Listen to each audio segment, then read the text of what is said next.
Welcome to Click Moments and Passionate Pursuits The Unfolding, where intuitively guided conversations are followed with feral faith, enthusiasm, and joy, bringing new insights, inspiration, and perspectives along the way. And today we are co-located in Rochester, New York. Whoop, whoop. And we're really excited because this is post the eclipse. The eclipse was actually on Monday. And we were both in separate locations. I was in Asheville, North Carolina, and Bridget was here in Rochester.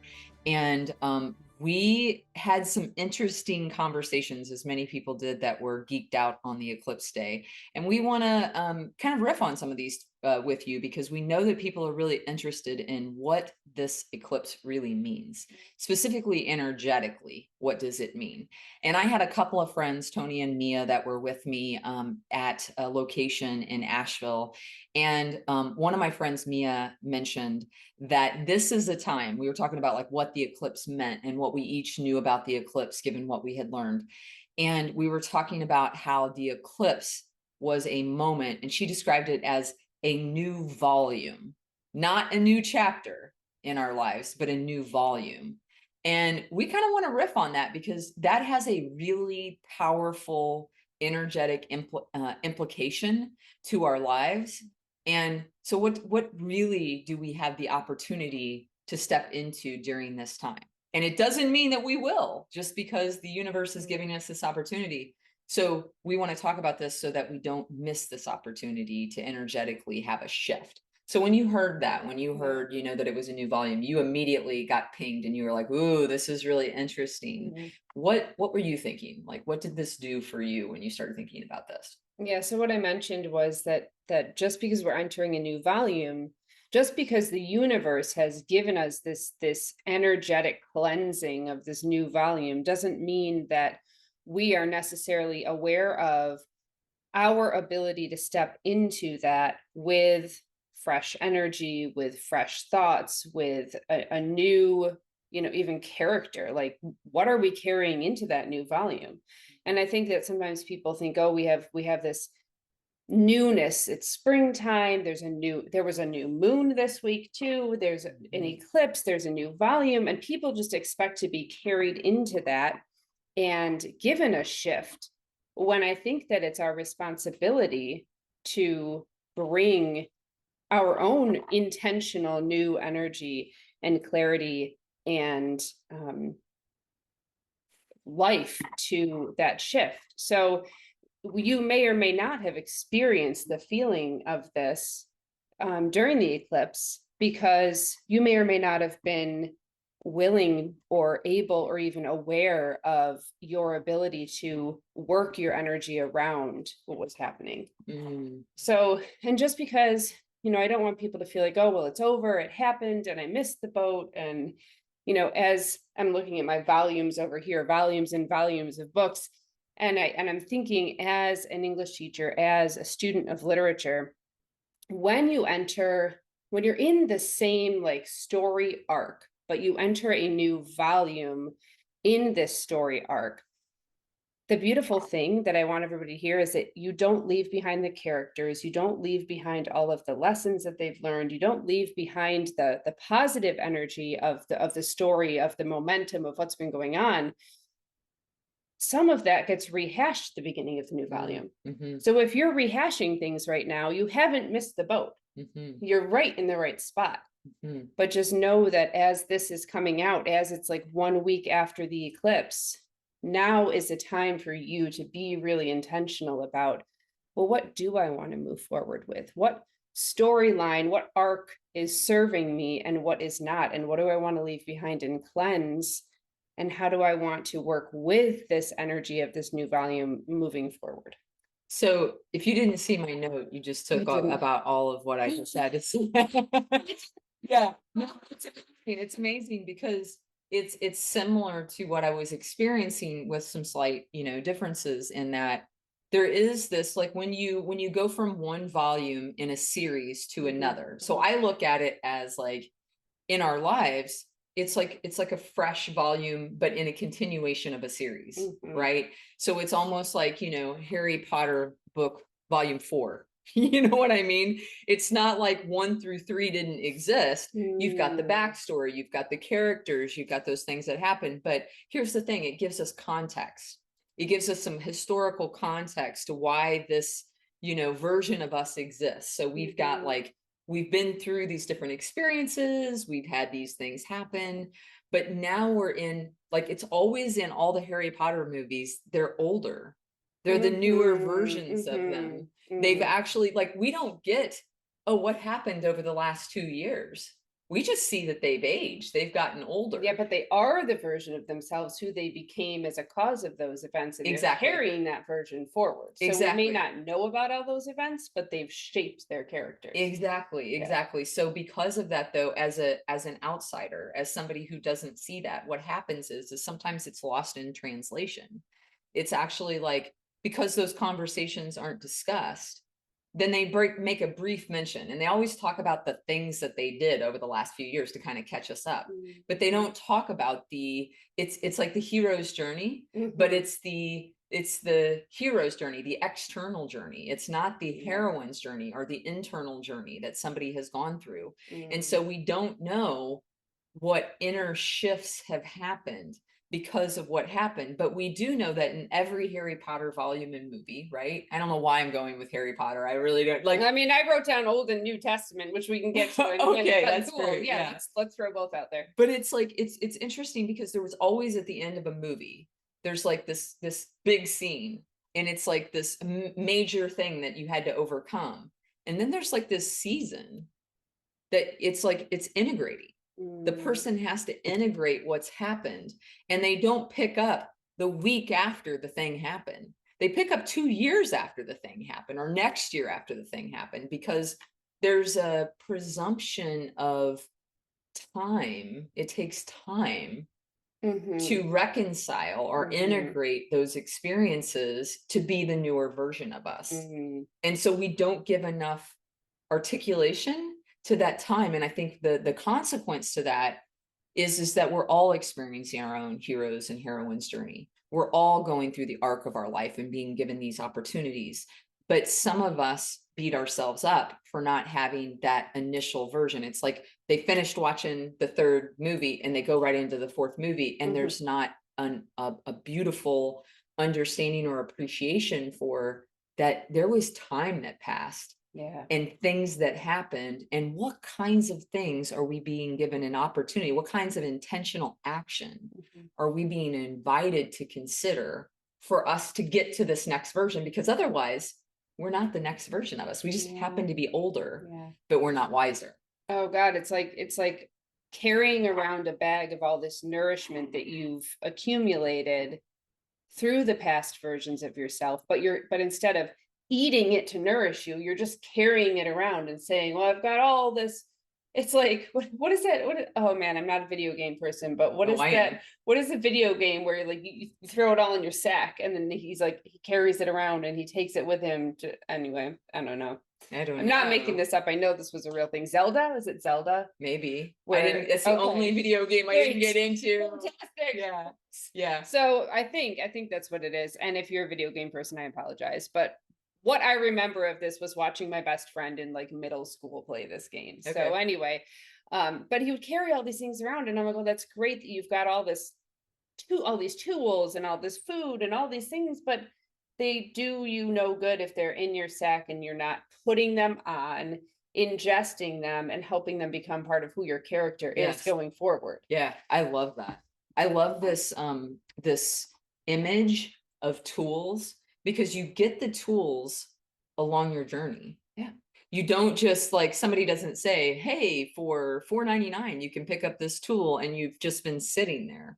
You actually have to cross a path where that tool, you pick it up, and you don't even like automatically pick it up. You actually have to go over and toggle to the part of the path where you actually pick it up and have it in there. And I think that when you get there, like sometimes I feel like in this game, we may be making this game up at this point. No, that's fine. But I feel like at some point in this game, if you get to the tool, but you don't have like the experience or the whatever necessary to pick it up, you can't even acquire it. Well, that's actually called, if you're not on the level, which is funny. Right? Because it's not even the level of us that can pick it up. So get this, in video games, which is a metaphor for life. You have to get to stage 12 or whatever stage in a video game before that tool becomes available. So Okay. so think about that. You don't get offered for the second or the third level for that tool because you don't need it then.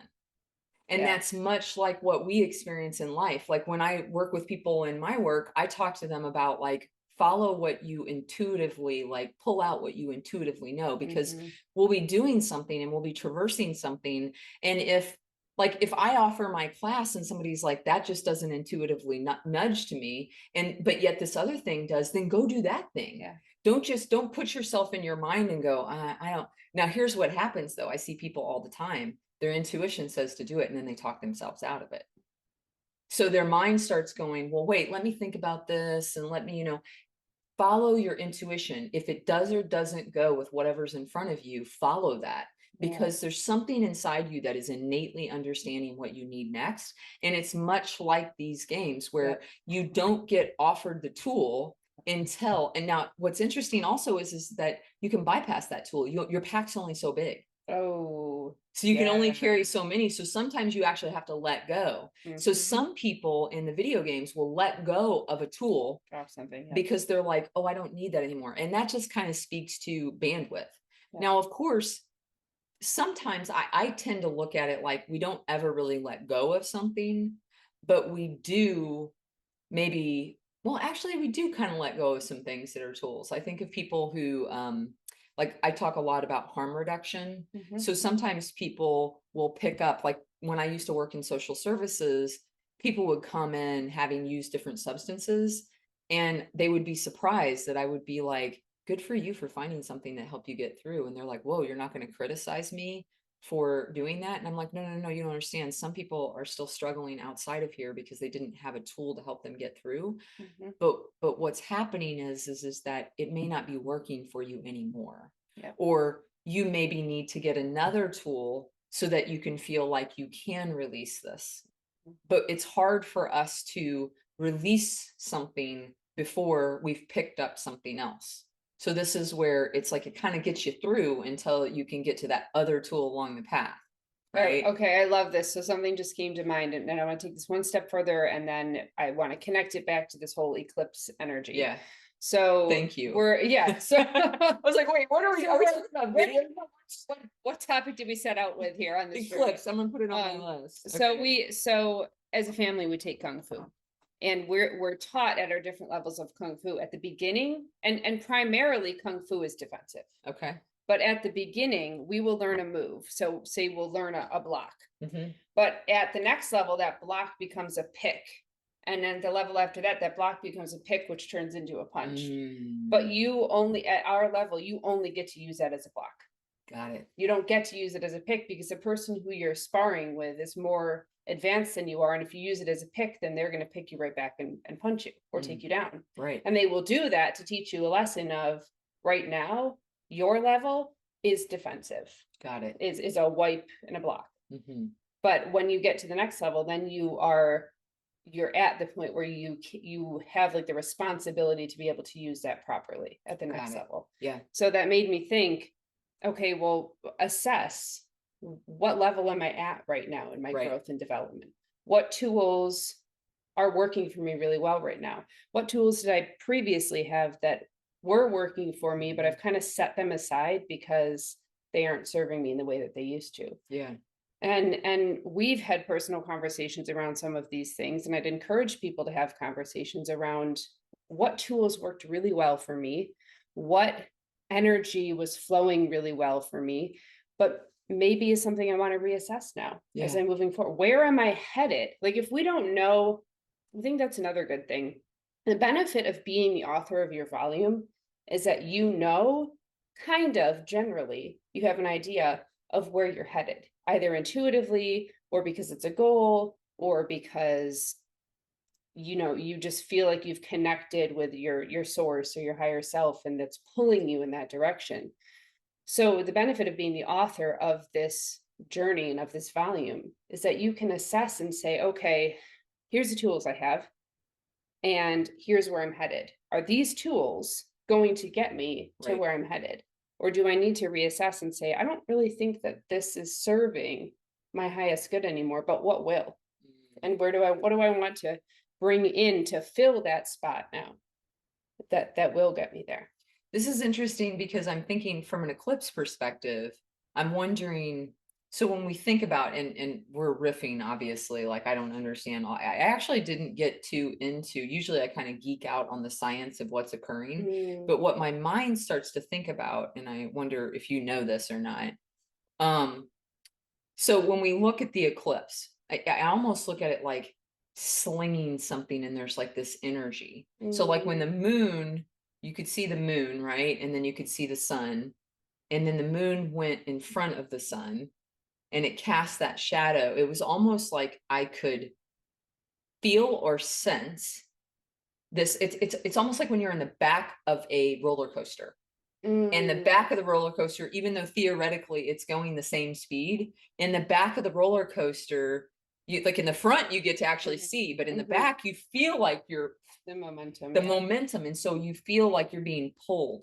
And it's almost like it feels like what some people are describing from this is that there's this incredibly it's like we're not saying that it's connected to the eclipse, but people are describing this like massive energetic shift that's not necessarily being connected to its source. And I'm wondering if there's not actually something energetically, because that's what celestial events do. It's actually, we're just energy. And knowing that we're a microcosm of the larger energy, and that is absolutely within our sphere, then I'm wondering if it's not like we're sensing that we're like on the back of a comet, and we can literally like fast track whatever it is, but we have to be very intentional about what it is, because if right now we're acting like nothing's happening, then we're fast tracking more nothing happening. If we're staying at our current course of action, then we're fast tracking continuing to be at the same place that we're at. But if we're entering a new season in our life very intentionally, and we're saying, I've got this new venture that I'm doing, or I have this new phase in my life that I'm entering, I feel like the energy of the eclipse is an opportunity to fast track the energetic pull and alignment of what you're doing in the universe to the energy of what it is that you're moving towards. This is cool. I'm really glad you brought that up, because I think connecting that with what I had heard and how I was feeling about it, they go together, even though at first they almost felt energetically opposite. So you're talking about this fast tracking, this momentum. And what I'm talking about, or what I felt, was this like cut off and this pause, which happens at the top of the hill of the roller coaster. Yes. If you're in the back, you almost stop before it pulls you over. Yes. So what like we experienced here, because the sky was totally cloudy, was we got this incredible pitch blackness. I mean, I sent you a video. It was pitch black. Yeah. It was almost like everyone, it went black and everyone was like, and then it was silent. Like it was pin drop silent. And I was in this group that was in this field outside, and like all of a sudden, like it was palpable that we were collectively human. Like we're all just kind of looking around, and there was this recognition of like the sun is out, like the sun just went black and it's the middle of the day. I'm emotional right now. Like I sense the emotion of that moment. And I also, like what I heard you say is there was this opportunity to pause and deeply appreciate the reverence. There was almost like this reverence in this right sizing of like, we're human beings on a planet that is being like, this is like hurtling 20 years from now, we might get another experience like this. Yeah. But we're like tiny humans on a rock hurtling through space that's in this perfect zone of warmth and comfort around this giant star that literally could just eat us up. I mean, it's so big, we're like nothing compared to it. Yeah. And when it got blocked off, what I wrote down, and this is interesting because we had to reboot your computer today because the Wi-Fi wasn't working, but it was Yeah. like, oh my God, that's the image. It's like this cutting off just momentarily, just long enough for you to go, oh, I gotta plug back in. Oh, I've been so unplugged. I've been so disconnected. I gotta plug back in. That's interesting that you say this, because since I've been here, I mean, I just got here, what, a day and a half ago. I felt disconnected. Hmm.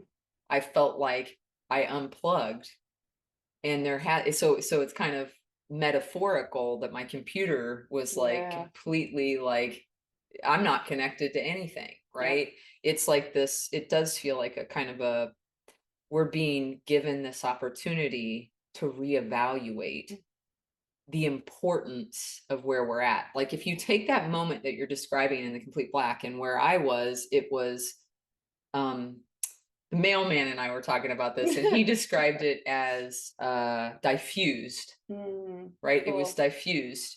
And so it was like this gray, it was like the clouds were covering, but like clouds times 100, and you could just tell it wasn't a cloud, it was something very different. It was like something massive, the moon, like it was like something bigger was happening other than just the clouds. And so we sensed that, and everybody was getting a little more still. It wasn't the Yeah. blackness, but everybody kind of just slowed down, and there was more, we could hear more.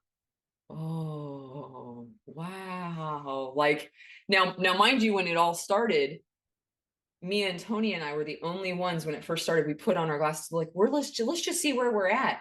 And it was like, it was supposed to happen at 3:15. It was like 1:51, and it was just happening. We were like, oh my God. And everybody was bustling. Nobody was noticing. Nobody even knew. And we were like, I literally said, should we make an announcement? It's starting. It's starting. Literally, nobody was paying attention until it got to that point where it was like 30 minutes before, and everybody, like literally for an hour, nobody was paying attention. Yep, but it was cooler and it was getting darker, and Cooler. if you could sense it, All like these we were signs. there 2 hours before it started, and we were like, oh, it's getting colder, like you can already tell, and we couldn't see it. And I think this is interesting This because is you super could see interesting. it. You had a view of it. Everyone there had a view of it. Ours was hidden, and we were all looking for it, and we were all anticipating it, and we were all so excited. Like we had apps open that could see through the clouds, that could tell us where it was Oh two my hours gosh. before. So this is what we're doing. Like we were, hey, everyone was attentive. Everyone was sitting and their eyes were up, and it was clouds, and everyone's looking at the sky, like in anticipation. So we couldn't see it, and we were anticipatory, and you could see it, and everybody's just going about their business. And oh my God, isn't this a metaphor for all of the like big important things in life that people miss that are right there? Yes, totally. And we all have a different way. Like and there's no right or wrong way. Yeah. Some people, it was about just gathering. Yeah. And honoring the experience and collectively sharing in it. And they were having their own moments. They had kids and families, and everybody was doing kind of some really cool things and coming together. And you could see it was a special occasion. Yeah. But yet some people were obviously just there for the get together and the event. Yeah. And other people like me and my friend, we were like, oh no, this is a whole experience. This is a whole experience. It's about like the path. I described it as the path to 87% instead of totality, because that's what we were going to have. Yeah. And so it was like the path to 87%. And we were like, ooh, the whole way we're like talking about the last time that we were all at an eclipse, and talking about those past times, and talking about what this meant to each of us, and sharing stories. It wasn't just like we were at a brewery and we weren't even drinking. Like we were like, just, it was about the experience, right? And so, like I said, there's no wrong way, but it's almost like life. Like some people can like go along, and you can just say, oh, well, that was a thing. And then you just go back into your path. But what if this is an opportunity to reevaluate really deeply and say energetically, maybe there's a lot for us at this point that we could get really sincerely steeped in. Who am I, and what am I here to do, and how do I want to pivot very intentionally so that I can maximize the energy of the season and be very intentional about moving forward using my tools. Because I might have a bit of an edge if I do this right now. or just in general, I want to see what happens on the edge of an eclipse. Yeah. If we're riding the comet's tail, where's it taking us? Yeah. And if we don't want to hitch that ride, fine. Yeah. If you don't want to hitch, if you don't want to enter this new volume, if you don't want to be in on this energy, that's fine. Yeah. But claim that and honor that. Right. That's not for me right now. Yeah. But if it is for you, then here's the invitation. Yeah.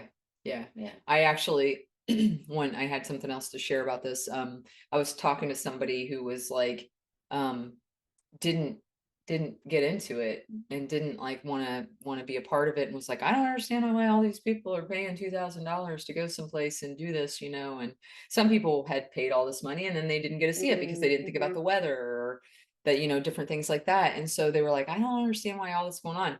Well, then once I was talking to them about it, and they were like, well, how was it? And I was like, well, first of all, I think I paid like $15 for it. So it was awesome, the amount of money. It was a great return on investment, right? I was like, I think I maybe spent $15. And I said, but it was amazing. And as I started to describe it, you could hear in them, they were like, oh, yeah, maybe I should have and it's also like that. And I've done that in my life where there was a whole bunch of buzz and I was like, whatever. I did that in 6 years ago when it came through. I literally remember I said, oh yeah, I saw that in 91 or 92 when it was here last. I was like, I was in college. I remember it was really cool, but I got stuff I'm doing. I don't have time to go do that. And now I realize I just couldn't wrap my head around, given the busyness of my season, that it was worth my time. Oh man, say that again. Okay, so I just couldn't wrap my head around, given the busyness of the season, that it was worth my time to go do that, because I wasn't even on a path of 87%. I mean, I was like, I would have had to travel somewhere to experience it. And I was like, I ain't got time for that. And then now that I witnessed it this time, I was like, gosh, what was I thinking? Now I'm not beating myself up over it, but I'm keenly aware that wherever the heck I am, and God willing, in 2044, when I am whatever age I'm going to be, no need to share, but whatever young age I am, I want to see it. It was amazing. And I would like to see it in totality, someplace that's got a pretty high chance of seeing it. And it's worth it. So I teared up about that because I feel like I hear that so frequently, especially given the people who are in my community. There's a lot of parents, there's a lot of really busy professionals. Yep. And I just hear that all the time. I'm too busy. I've got too much going on. It's not that big of a deal. I'm so busy. But what if this invitation, what if this new volume is an opportunity to become less busy? What if it's inviting you to a different pace? What if you don't have to keep that pace and you can still do something you love with the people you love and step into that next version? Yeah. Yeah. What if that's possible? Absolutely. I kind of want to close for myself on one of the reasons why it was so important for me in the shift that I made. And I don't know why. I just have to presume it's part of why it's part of my thing of like something that is important in my learning in this world and the many lives that I've lived, right? There's something to, I don't want to get to the end of my life and feel like I didn't take the time or I didn't have the courage to do the things that I really knew that I needed to do or wanted to do. Like there's all these junctures in my life that I'm like, God, that's going to be hard. Oof, that's going to be a challenge. I don't know how I'm going to make that happen, but here's what I do know with 100% certainty. If I don't follow those paths and if I don't see where they go, I won't regret having gone for it and not making it or going in a new direction. I will regret and wonder, why didn't I do that? I will regret. I know that. I know me.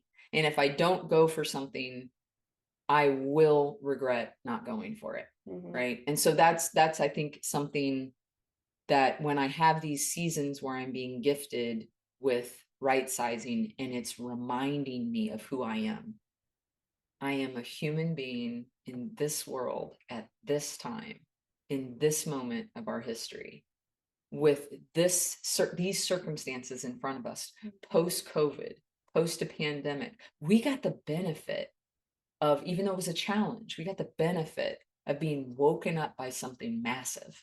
Mm-hmm.